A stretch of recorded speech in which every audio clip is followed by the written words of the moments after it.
ಸಮಸ್ತ ಸ್ನೇಹಿತರಿಗೂ ನಮಸ್ಕಾರ. ಬಿ ಪಿ ಇರೋವಂಥವ್ರು, ಅದಾದಮೇಲೆ ಹಾರ್ಟ್ ಪೇಷಂಟ್ಸು, ಇವರು ಕೆಲವು ಸರಿ ಡಾಕ್ಟ್ರ್ ಹತ್ರ ಹೋದರೆ ಡಾಕ್ಟ್ರು ಕೆಲವು ಸರಿ ಹೇಳಿರ್ತಾರೆ ಜಾಸ್ತಿ ಚಿಂತೆ ಮಾಡಬೇಡಿ ಅಂತ. ಯಾಕೆ ಈ ಡಾಕ್ಟರ್ಸು ಚಿಂತೆ ಮಾಡಬೇಡಿ ಅಂತ ಹೇಳ್ತಾ ಇದ್ದಾರೆ, ಈ ವಿಷಯದ ಬಗ್ಗೆ ಇವತ್ತು ನೋಡೋಣ ಬನ್ನಿ.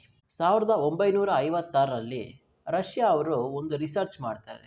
ರಿಸರ್ಚ್ ಮಾಡಿ ಅದರಿಂದ ಬಂದಂಥ ರಿಸಲ್ಟನ್ನು ತೋರಿಸಿ ಅವರು ಸಾಬೀತನ್ನು ಮಾಡ್ತಾರೆ. ಏನು ರಿಸರ್ಚ್ ಮಾಡಿರ್ತಾರೆ ಅಂದರೆ, ಒಬ್ಬ ವ್ಯಕ್ತಿ ತನ್ನ ಮನಸ್ಸಿನಲ್ಲಿ ಚಿಂತೆ, ಭಯ, ಉದ್ವೇಗ ಇಂಥ ವಿಷಯಗಳನ್ನ ತನ್ನ ಮನಸ್ಸಿನಲ್ಲಿ ಹಾಕ್ಕೊಂಡು ತುಂಬ ಯೋಚನೆ ಮಾಡ್ತಾ ಇದ್ದ ಅನ್ನುವಂಥ ಸಂದರ್ಭದಲ್ಲಿ ನಮ್ಮ ಬಾಡಿನಲ್ಲಿ ಕೆಲವು ಕೀಟಾಣುಗಳನ್ನು ಹೋರಾಡೋದಕ್ಕೆ ವೈಟ್ ಬ್ಲಡ್ ಸೆಲ್ಸ್ ಅನ್ನೋದು ಇದ್ದೇ ಇರುತ್ತೆ. ಈ ವೈಟ್ ಬ್ಲಡ್ ಸೆಲ್ಸು ನಮಗೆ ಇಮ್ಯುನಿಟಿಗೂ ಸಹಾಯ ಮಾಡುತ್ತೆ. ಇಂಥ ವೈಟ್ ಬ್ಲಡ್ ಸೆಲ್ಸು ನಾವು ನೆಗೆಟಿವ್ ಆಗಿ ಥಿಂಕ್ ಮಾಡುವಂಥ ಸಂದರ್ಭದಲ್ಲಿ ಇವುಗಳೆಲ್ಲ ನಾಶ ಆಗಿಬಿಡ್ತವೆ.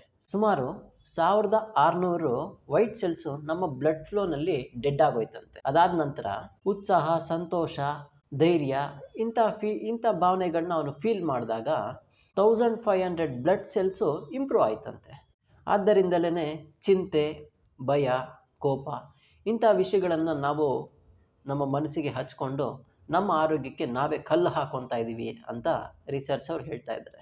ಸ್ನೇಹಿತರೆ, ಕೆಲವು ಸರಿ ಹೊಟ್ಟೆ ಹುಣ್ಣು, ಬಾಯಿ ಹುಣ್ಣು ಇದೆಲ್ಲ ಜಾಸ್ತಿ ಆಗೋದಕ್ಕೆ ಅಥವಾ ಬರೋದಕ್ಕೆ ಕಾರಣ ಒಬ್ಬ ವ್ಯಕ್ತಿ ಅನೇಕ ರೀತಿಯಾದಂಥ ಚಿಂತೆ, ಭಯ, ಉದ್ವೇಗ ಇದರಿಂದ ತನ್ನ ಮನಸ್ಸಿನಲ್ಲಿ ಕೆಲವು ಏರುಪೇರುಗಳಾಗ್ತಾ ಇರ್ತಾವಂತೆ. ಆದ್ದರಿಂದನೇ ಇವುಗಳೆಲ್ಲ ಬರುತ್ತೆ ಅಂತ ಮೇಯೋ ಕ್ಲಿನಿಕ್ನ ಡಾಕ್ಟರ್ ಆಲ್ವಾರಿಸ್ ಅನ್ನೋರು ಹೇಳಿದ್ದಾರೆ. ಇವರು ಬರೀ ಒಂದೇ ಒಂದು ಪೇಷಂಟನ್ನು ನೋಡಿ ಹೇಳಿಲ್ಲ, ಇವರು ಅವ್ರ ಕ್ಲಿನಿಕ್ಕಲ್ಲೇ ಸ್ವಂತವಾಗಿ ರಿಸರ್ಚ್ ಮಾಡಿದ್ದಾರೆ. ಹೊಟ್ಟೆ ನೋವಿನಿಂದ ನರಳುತ್ತಿರುವಂಥ ಸುಮಾರು 15,000 ಪೇಷಂಟ್ಸ್ ಮೇಲೆ ಅವರು ರಿಸರ್ಚ್ ಮಾಡಿದ್ದಾರೆ.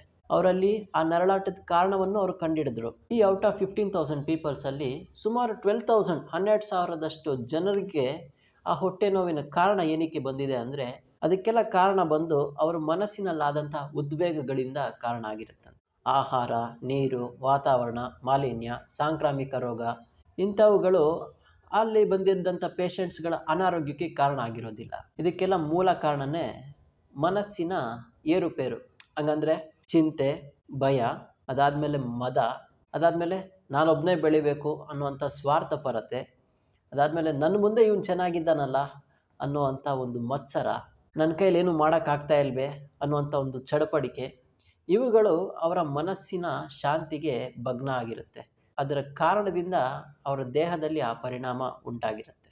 ಇದಾದಮೇಲೆ ಡಾಕ್ಟರ್ ಜಾನ್ ಎ ಅನ್ನೋರು ಸುಮಾರು 20 ವರ್ಷಗಳ ಕಾಲ ಆ ಪೀರಿಯಡಲ್ಲಿ ಅನೇಕ ರೋಗಿಗಳನ್ನ ಅವರು ಟ್ರೀಟ್ಮೆಂಟ್ ಕೊಟ್ಟು ಅವರನ್ನು ವಾಸಿ ಮಾಡಿರ್ತಾರೆ. ಇದಾದಮೇಲೆ ಅವರು ಒಂದು ಸ್ಟೇಟ್ಮೆಂಟ್ ಕೊಡ್ತಾರೆ, ಏನಂದರೆ ನಮ್ಮೆಲ್ಲ ನರಳಾಟಕ್ಕೆ ಕಾರಣವಾಗಿರುವಂಥ ರೋಗಗಳಲ್ಲಿ ಸುಮಾರು 100ರಲ್ಲಿ 50ರಷ್ಟು ನಮ್ಮ ಮೆಂಟಲ್ ಥಿಂಕಿಂಗ್ ಮೇಲೆ ಪ್ರಭಾವ ಬೀರುತ್ತಂತೆ, ನಮ್ಮ ಮೆಂಟಲ್ ಥಿಂಕಿಂಗ್ ಮೇಲೆ ಅವಲಂಬಿಸಿರುತ್ತಂತೆ. ಮೊದಲೇ ಟೆನ್ಷನ್ನು, ಇದರಲ್ಲಿ ಬಾಡಿ ಹೆಲ್ತನ್ನು ಹಾಳಾಗೋಗ್ತಾ ಇರುತ್ತೆ. ಆದ್ದರಿಂದ ನಾವು ಯಾವುದರ ಮೇಲೆ ಹೆಚ್ಚು ಟೆನ್ಷನ್ ಕೊಡಬೇಕು, ಯಾವುದ್ರ ಮೇಲೆ ನಾವು ಹೆಚ್ಚಾಗಿ ಯೋಚಿಸಬೇಕು ಅನ್ನೋದನ್ನು ನಾವು ಜಾಗೃತವಾಗಿ ವಿಚಾರ ಮಾಡಿ ನೋಡಬೇಕು. ನಾವು ಸುಮ್ಮನೆ ವಿನಾಕಾರಣ ಟೆನ್ಷನ್ ಮಾಡ್ಕೊಳ್ಳೋದು, ವಿನಾಕಾರಣ ಕೋಪ ಮಾಡ್ಕೊಳ್ಳೋದು, ವಿನಾಕಾರಣ ಚಡ್ಪಡಿಸ್ತಾ ಇರೋದು, ಇದರಿಂದ ನಮ್ಮನ್ನು ನಾವೇ ಹಾಳು ಮಾಡ್ಕೊತೀವಿ ಹೊರತು ನಮ್ಮಲ್ಲಿರುವಂಥ ಆ ಪ್ರಾಬ್ಲಮ್ನ ಸಾಲ್ವ್ ಮಾಡೋದಕ್ಕಾಗಲ್ಲ. ಅದರಿಂದ ಯಾವಾಗಲೂ ನಾವು ಒಂದು ಮೆಂಟಲ್ ಹೆಲ್ತ್ ಅನ್ನೋದನ್ನು ಯಾವಾಗಲೂ ಕಾಪಾಡ್ಕೊಳ್ಳೋದಕ್ಕೆ ನಾವು ಪ್ರಯತ್ನವನ್ನು ಪಡಬೇಕು. ನಾವು ಈ ಮೆಂಟಲ್ ಹೆಲ್ತ್ ಅನ್ನೋದನ್ನು ಒಂದು ಒಳ್ಳೆ ವಿಚಾರಗಳಿಂದ ಕಲ್ತ್ಕೊಳ್ಳೋಣ. ಸೊ ಐ ಹೋಪ್ ನಿಮಗೆ ಈ ವಿಡಿಯೋ ಇಷ್ಟ ಆಗಿರುತ್ತೆ ಅಂತ ಒಂದು ನಂಬಿಕೆ ಇದೆ. ಆದ್ದರಿಂದ ಸ್ನೇಹಿತರೆ, ಆರೋಗ್ಯವಾಗಿರಿ, ಆರಾಮಾಗಿರಿ, ಜಾಸ್ತಿ ಏನು ಯೋಚನೆ ಮಾಡಬೇಡಿ, ಶಾಂತವಾಗಿರಿ. ಎಲ್ರಿಗೂ ಒಳ್ಳೆಯದಾಗಲಿ. ಈ ವಿಡಿಯೋನ ಲೈಕ್ ಮಾಡಿ, ಸಬ್ಸ್ಕ್ರೈಬ್ ಮಾಡ್ಕೊಳ್ಳಿ. ಮತ್ತೆ ಒಂದು ಒಳ್ಳೆ ಕಂಟೆಂಟ್ ಒಂದಿಗೆ ಬರ್ತೀನಿ. ಅಲ್ಲಿವರೆಗೂ ಕಾಯ್ತಾ ಇರಿ. ನಮಸ್ಕಾರ.